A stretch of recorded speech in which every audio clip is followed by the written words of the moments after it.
이제 벌써 2월도 마지막이 다가오는데요. 이번 2월 마지막 주는 중요한 날입니다. 많은 분들이 부자가 되길 바랄 텐데요. 많은 부자들 역시 운의 흐름과 영향력을 믿지요. 이것은 많은 사람들이 부를 축적하는 과정에서 운이라는 요소가 작용한다고 생각하기 때문입니다. 그래서일까요? 부자가 된 사람들 중 많은 이들이 우연한 기회나 운이 좋았던 경험을 이야기합니다.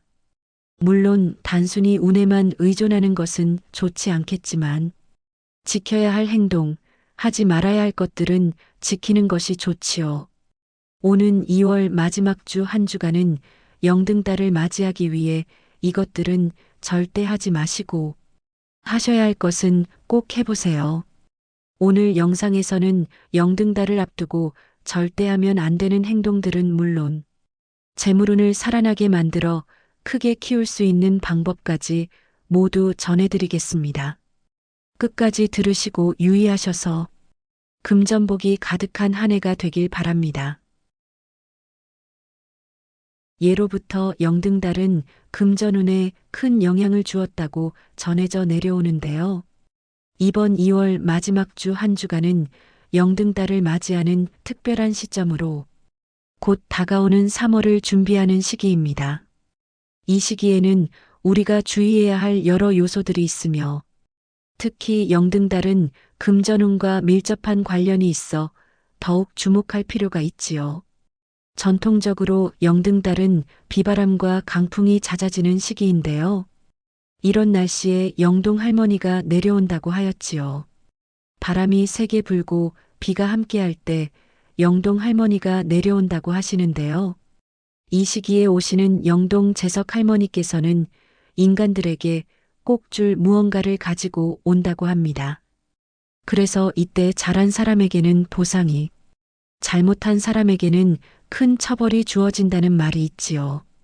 우리 조상님께서 믿었던 이러한 이야기와 함께 이 시기를 기회로 삼아 올바른 행동과 긍정적인 변화의 시작으로 생각하는 것이 좋습니다. 2월 마지막 주 영등달을 앞두고 절대 하면 안 되는 것. 첫 번째는 날씨의 영향을 받는 것과 연관이 있는데요. 영등달을 앞둔 일주일은 특히 조심해야 할 시기입니다. 이 시기는 비바람과 강풍이 잦은 영동의 날씨가 계속되고 자연의 기운이 불안정해지기 때문에 물가 근처에서는 각별한 주의가 필요하지요. 많은 중년 남성분들과 노년의 어르신들께서 이 시기에 낚시를 즐기는 모습을 종종 보게 되는데요. 이러한 행동은 사실 매우 위험할 수 있습니다. 무엇보다 이러한 날씨와 연관이 있는 것은 새해가 시작된 지 얼마 되지 않았음에도 불구하고 음기가 강하게 작용하기 때문인데요. 그러다 보니 낚시터나 강가에서 사고가 발생할 확률이 높아진다고 하지요. 옛날 조상님들 역시 이 시기에는 가급적 낚시를 조심하였고 물가 주변을 갈 때도 조심하셨는데요. 무속의 관점에서도 이 시기는 수살기가 활발히 활동하는 시기였기 때문입니다. 수살기란 주로 물가에서 발생하는 사고와 관련된 영적인 존재로 이들이 활동하는 동안에는 물가에 나가는 것이 매우 위험하다고 하지요. 그래서 낚시를 좋아하는 분들께는 특히 바닷가나 낚시터를 피할 것을 권장하였습니다. 다른 시기에 비하여 불행한 사고가 일어날 가능성이 크기 때문이지요. 물론 낚시가 단순한 취미로 여겨질 수 있지만 이 시기에는 조금 자제를 하는 것이 좋습니다. 무엇보다 낚시라는 행위와 그 의미에도 잘 생각해 봐야 하는데요. 낚시 역시 생명을 다루는 행동으로서의 의미가 있습니다. 그래서 정말로 필요한 경우에만 잡아야 하며 불필요한 살생은 절대 피하는 것이 좋지요. 특히 이런 시기에는 업을 짓지 않는 것이 중요한데요. 살생을 하는 것은 좋은 행동은 당연히 아닐 것입니다. 많은 분들이 낚시를 하면서 내기를 하거나 필요 이상의 생명을 다루게 되는 경우가 많은데요. 이렇게 되면 자연과의 조화로운 관계를 해치는 결과를 가져올 수 있습니다. 특히 이 시기는 새로운 해가 얼마 시작되지 않았고 그만큼 새로운 생명이 시작되는 시기이기 때문에 이 시기에 불필요한 살생을 하는 것은 그 해의 운세에 더욱 부정적인 영향을 주게 됩니다. 그러니 영등달을 맞이하는 이 시기에는 낚시를 자제하고 물가에서 활동할 때에도 꼭 조심하셔야 합니다. 마찬가지로 영등달이 다가오는 2월 마지막 주 한 주간 스스로를 돌아보고 소중한 생명을 지키는 방법을 다시 한번 생각해 보면 더욱 좋을 것입니다. 여러분의 행동이 자연과 조화를 이루며 안전한 한 해를 만드는데 도움이 되기를 기원합니다. 2월 마지막 주 한 주간 주의해야 할 것 두 번째는 바로 우리의 말과 행동입니다. 누군가는 너무 당연한 것 아니야? 생각하실 수 있지만 당연하고 익숙한 것일수록 일상에서 매일 잘 지키는 사람은 굉장히 드뭅니다. 그리고 영동달이 다가오는 이 시기는 우리에게 많은 의미를 지니는데요.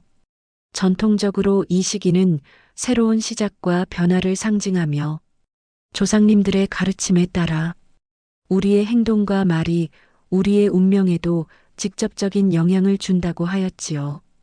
이것은 금전운을 비롯하여 전반적인 운을 모두 포괄하는 것입니다. 여기서 중요한 것은 우리가 다른 사람에게 하는 말과 행동이 결국 자신에게 돌아온다는 것인데요. 내가 어떤 사람에게 해를 끼치면 그 결과는 나에게도 돌아온다는 진리를 잊지 말아야 합니다.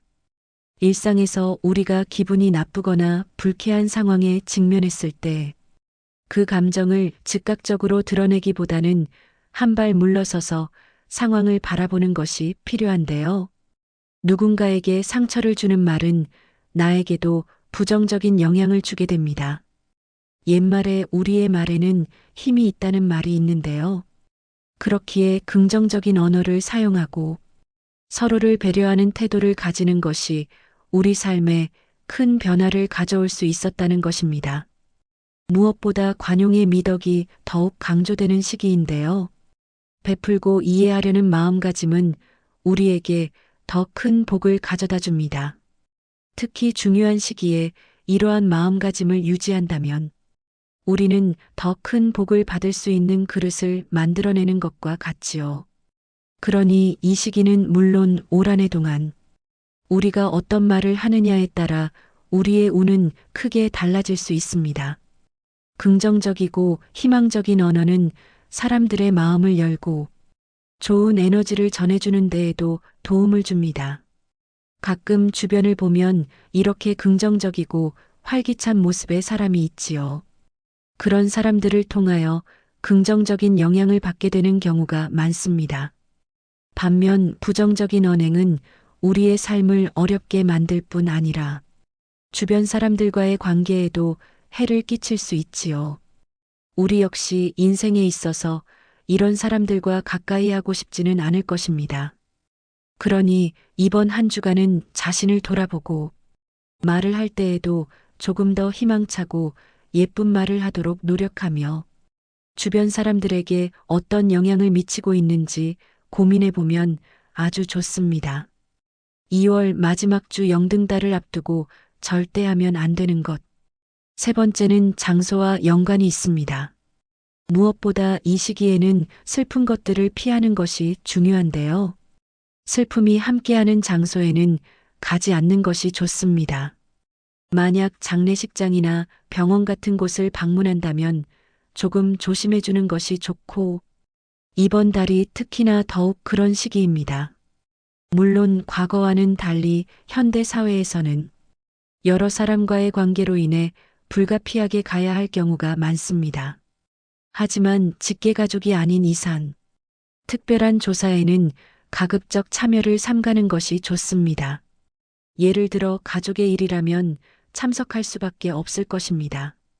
하지만 아는 사람의 친구의 조사처럼 조금 멀고 연관성이 적다면 이런 시기에는 참석을 자제하는 것이 좋습니다. 그러니 큰 관계가 없을 때는 부의금만 보내고 마음을 전하는 것으로 대신하시는 것이 좋은 것이지요. 꼭 직접 찾아가는 대신 부의금을 보내는 것으로 마음을 전하는 것도 괜찮습니다. 그리고 이렇게 하면 여러분의 마음의 부담을 덜 수 있는 것이지요. 물론 이렇게 말씀드리면 어쩔 수 없이 장례식장이나 병문안으로 인해 병원에 가실 때 어떤 행동을 해야 할지 고민하실 수도 있습니다. 하지만 꼭 명심하세요. 가더라도 너무 오랜 시간을 보내지 말고 무엇보다 너무 깊게 슬픔에 빠지지 않도록 해야 합니다.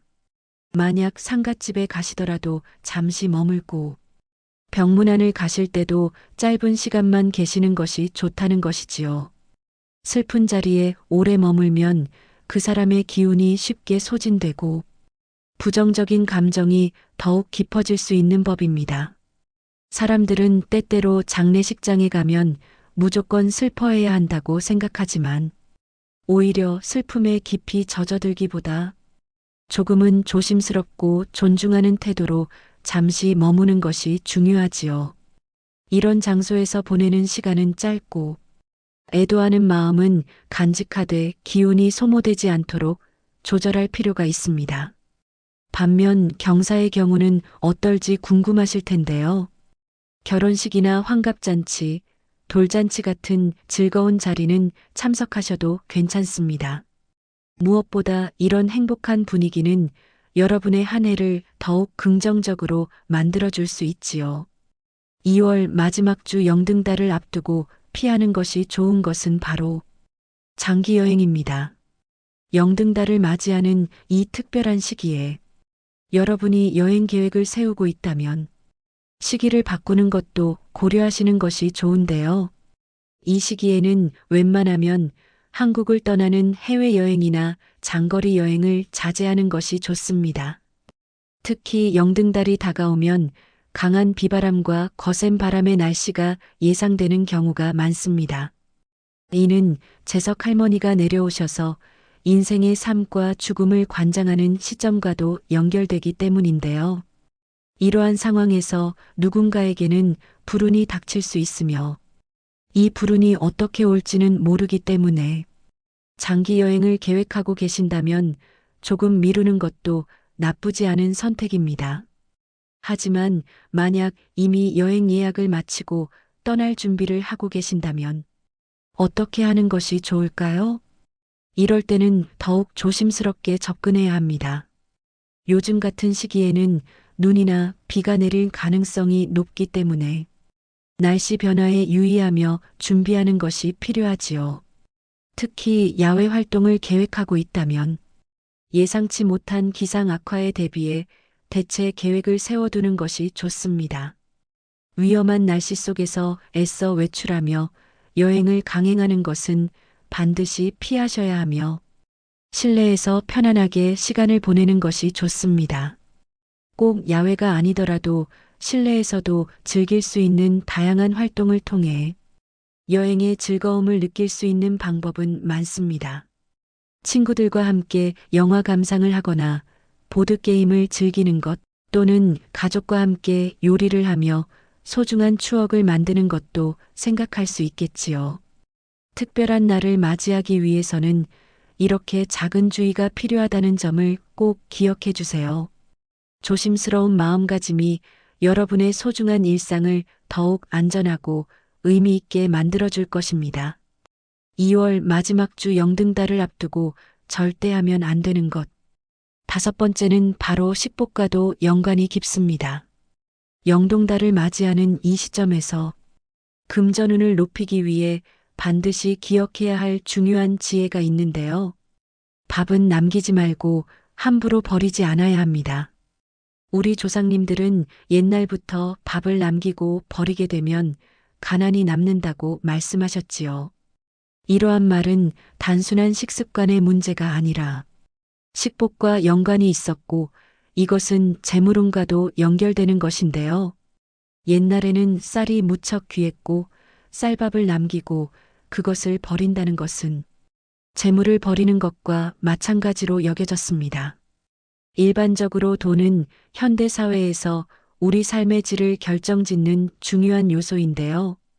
그만큼 쌀과 같은 귀한 음식들도 소중하게 여길 줄 알아야 합니다. 무엇보다 쌀밥은 단순한 음식물이 아닌 우리의 노력과 희생으로 얻은 소중한 자원으로 받아들여야 하지요. 이를 남기는 것은 곧 우리 삶의 부족함을 초래할 수 있는 행동이라는 것을 이해해야 합니다. 음식을 소중히 여기는 태도는 우리에게 감사의 마음을 심어줄 뿐만 아니라 경제적인 관점에서도 중요한 의미를 가집니다. 그래서 식사를 할 때에는 절대 남기지 않도록 필요한 만큼만 덜어 먹고 남은 음식을 절약하는 습관을 가지는 것이 좋지요. 이렇게 되면 금전적으로도 긍정적인 영향을 줍니다. 많은 분들이 금전적 자유에 대해 생각해 보실 텐데요. 이러기 위해서는 먼저 작은 것에서부터 시작해야 하지요. 매 끼니마다 남는 밥을 처리하는 방식을 바꾸면 우리는 금전운을 불러오는 첫걸음을 내딛는 것입니다. 매일의 식사에서 감사하는 마음을 기르고 이를 통해 불필요한 소비를 줄이는 습관을 기르는 것이지요. 그러니 영동달을 앞둔 이번 2월 마지막 주에는 음식의 소중함을 되새기고 남김없이 먹는 습관을 가져보는 것이 좋습니다. 2월 마지막 주 영등달을 앞두고 하면 좋은 행동 중 하나는 수저를 1인 1개씩 준비하는 것입니다.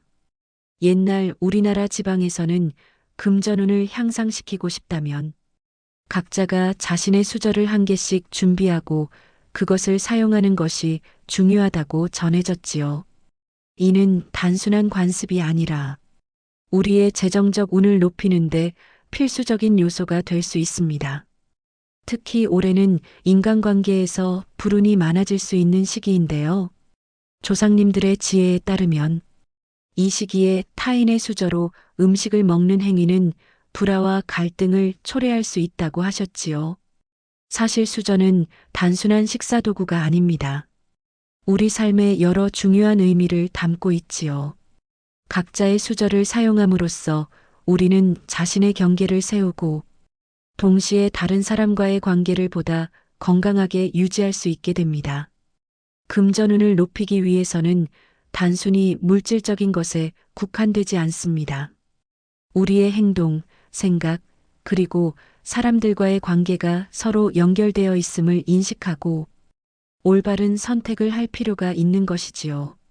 그런가 하면 집안 정리에 있어서도 어떻게 하는 것이 좋을지 고민하실 텐데요.